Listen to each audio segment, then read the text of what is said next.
बोलिए हनुमान जी महाराज की जय। माता जानकी की जय। प्रभु श्री रामचंद्र की जय। माता पार्वती की जय। भोलेनाथ की जय। आज श्री रामचरितमानस अक्षरशः कथा ज्ञान यज्ञ के अगले दिवस में हम लोग पृष्ठ संख्या 193, दोहा संख्या 236 से आगे बढ़ेंगे। और किस प्रकार से पिछले दिवस में हमने देखा कि माता सीता कैसे जाती हैं और माता गौरी मैया का पूजन करती हैं, और पूजन के उपरांत गौरी मैया का जो प्रतिमान मूर्ति है, प्रतिष्ठित मूर्ति है, प्रतिस्थापित मूर्ति है, उस मूर्ति से साक्षात वो प्रकट होकर के माता को आशीर्वाद देती हैं और एक फूल का माला खिसक जाता है, उनके पास आता है। हम आगे बढ़ने के पहले आज के लिए हम इतना समझें कि जीवन में कभी भी अपने जीवन को बहुत प्रकार से आगे बढ़ाते हैं, परंतु कभी भी किसी भी अवस्था में अपने जीवन को नीचे के कार्यों को करते हुए आगे बढ़ाने का कार्य मत करिए। भले ही आपको सुख समृद्धि थोड़ी कम मिले, लगता हो कि हमें कुछ कम है, परंतु जीवन में अपने धर्म और अपने राष्ट्र, अपनी मातृभूमि के प्रति प्रेम और स्नेह करते हुए जो भी कार्य करना है आगे बढ़िए। आगे आइए श्री रामचरितमानस की अगली चौपाई क्या कहती है कि हृदय सराहत सिय लोनाई, गुर समेप गवने दो भाई, राम कहाँ सबु कौसुक पाई, सरल सुभाऊ छुअत छल नाही। हृदय में सीता जी के सौंदर्य की सराहना करते हुए दोनों भाई गुरु जी के पास गए। हृदय में सराहना करते हुए अर्थात जिस चीज से आपको अतिशय प्रेम हो जाए उनको अपने हृदय में सराहना करनी चाहिए। श्री रामचंद्र जी ने विश्वामित्र जी से सब कुछ बता दिया। ये संदेश मिलता है कि जिसको भी आपने गुरु बनाया है उससे किसी भी प्रकार का कोई छिपाव न करिए, क्योंकि छिपाव करेंगे तो आपको उसका इलाज मिलेगा नहीं। और प्रभु श्री रामचंद्र जी ने सब कुछ बताया, क्योंकि प्रभु का तो सरल स्वभाव है, छल तो उन्हें छूता भी नहीं है।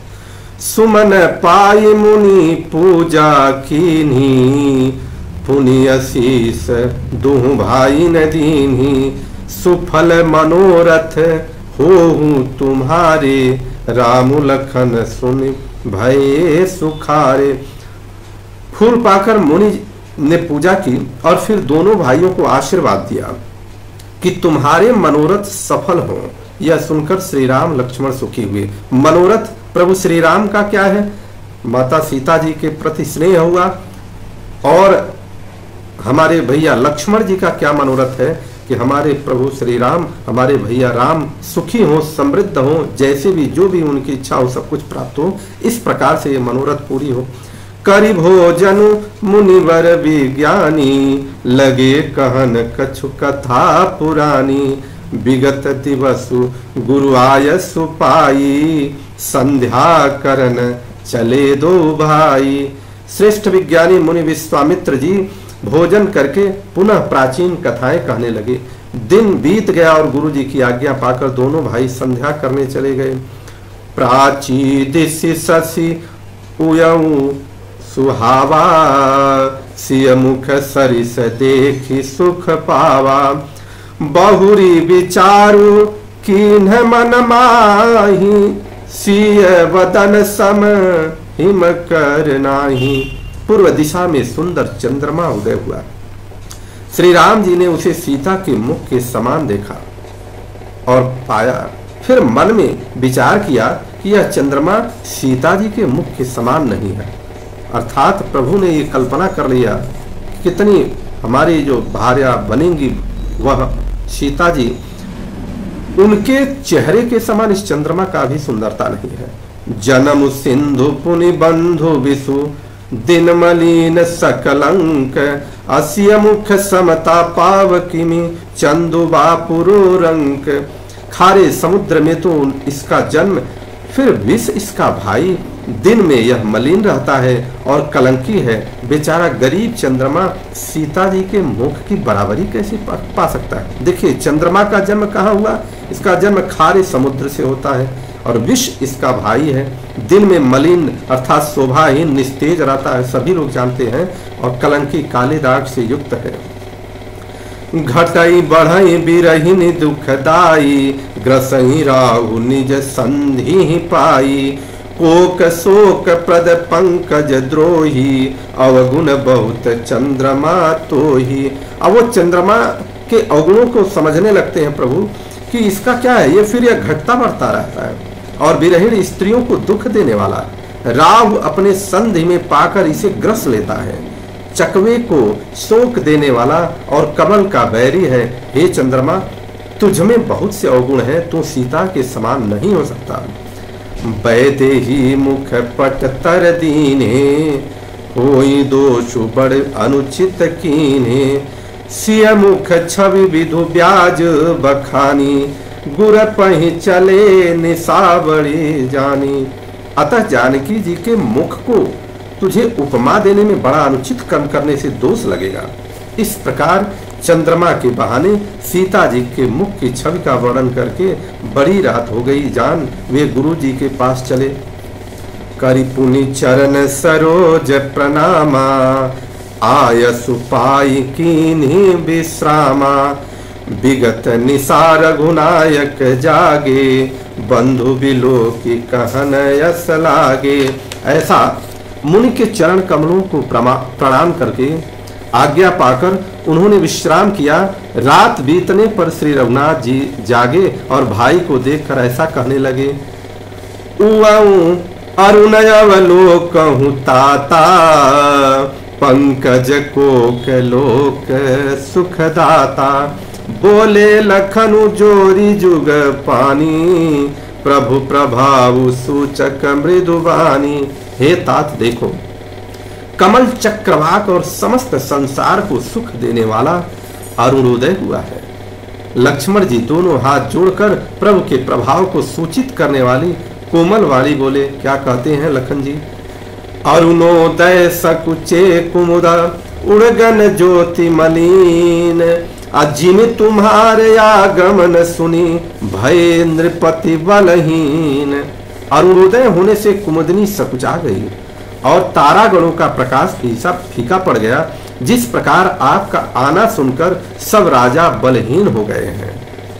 नृप सब नखत करही उजियारी, तारी न सकई चाप तम भारी। कमल कोक मधुकर खगनाना, हर से सकल निसाय अवसाना। सब राजा रूपी तारे उजाला करते हैं, पर वे धनुष रूपी महान अंधकार को हटा नहीं सकते। रात्रि का अंत होने से जैसे कमल, चकवे, भौरे और नाना प्रकार के पक्षी हर्षित हो जाते हैं, ऐसे ही प्रभु सब भगत तुम्हारे, होई ही टूटे धनुष सुखारे। उयऊ भानु बिनु श्रम तम नासा, दुरे नखत जग तेजु प्रकाशा। वैसे ही हे प्रभु, आपके सब भक्त धनुष टूटने पर सुखी होंगे। सूर्य उदय हुआ, बिना ही परिश्रम अंधकार नष्ट हो गया, तारे छिप गए, संसार में तेज का प्रकाश हो गया। अभी निज उदय ब्याज रघुराया, प्रभु प्रताप सब नृपन दिखाया। तब भुज बल महिमा उदघाटी, प्रगति धनु विघटन परिपाटी। हे रघुनाथ जी, सूर्य ने अपने उदय के बहाने सब राजाओं को प्रभु का प्रताप दिखलाया है। आपकी भुजाओं के बल की महिमा को उद्घाटित करने के लिए ही धनुष तोड़ने की यह पद्धति प्रकट हुई है। बंधु वचन सुनि प्रभु मुस्काने, होई सुचि सहज पुनीत नहाने। नित्य क्रिया करी गुर पही आए, चरण सरोज सुभग सिर नाए। भाई के वचन सुनकर प्रभु मुस्कुराए और फिर स्वभाव से ही पवित्र श्री राम जी शौच से निवृत्त होकर स्नान किया। नित्य कर्म करके वे गुरु जी के पास आए। आकर उन्होंने गुरु जी के सुंदर चरण कमलों में सिर नवाया। सतानंदु तब जनक बुलाए, कौशिक मुनि पहि तुरत पठाए। जनक विनय तिन्ह आई सुनाई, हर से बोल लिए दो भाई। तब जनक जी ने सतानंद जी को बुलाया और उन्हें तुरंत ही विश्वामित्र मुनि के पास भेजा। उन्होंने आकर जनक जी की विनती सुनाई। विश्वामित्र जी ने हर्षित होकर दोनों भाइयों को बुलाया और दोनों भाइयों से विश्वामित्र जी क्या कह रहे हैं? सतानंद पद बंदी प्रभु बैठे गुर पही जाई, चलहु तात मुनि कहूँ तब पठवा जनक बुलाई। सतानंद जी के चरणों की वंदना करके प्रभु श्री रामचंद्र जी गुरु जी के पास जा बैठे। तब मुनि ने कहा, हे तात चलो, जनक जी ने बुला भेजा है। इस प्रकार से श्री रामचरितमानस की यह मास पारायण 8वां विश्राम, नवान्न पारायण 2रा विश्राम आज समापन हुआ। हमें अपने जीवन को श्रेष्ठ और सुंदर बनाने का क्या अर्थ है? वह जीवन ही श्रेष्ठ हो सकता है या सुंदरता को प्राप्त कर सकता है कि जो जिस प्रकार के कार्य कर रहे हों, परंतु प्रभु के आसक्त हों, प्रभु के अधीन होकर के कर रहे हों, या सारे कार्यों को प्रभु श्री राम, योगेश्वर श्री कृष्ण अपने इष्ट देवी देवताओं को समर्पित करके कर रहे हों, उनके द्वारा धर्म शास्त्र के अंतर्गत दिए गए आदेश का पालन करते हुए कर रहे हों, तो हमारा जीवन सुखद होगा, समृद्धवान होगा, शांति युक्त होगा। आप सभी लोगों का दिन मंगलमय हो। बोलिए माता जानकी की जय, प्रभु श्री रामचंद्र की जय, हनुमान जी महाराज की जय, माता पार्वती की जय, भगवान भोलेनाथ की जय। हर हर महादेव।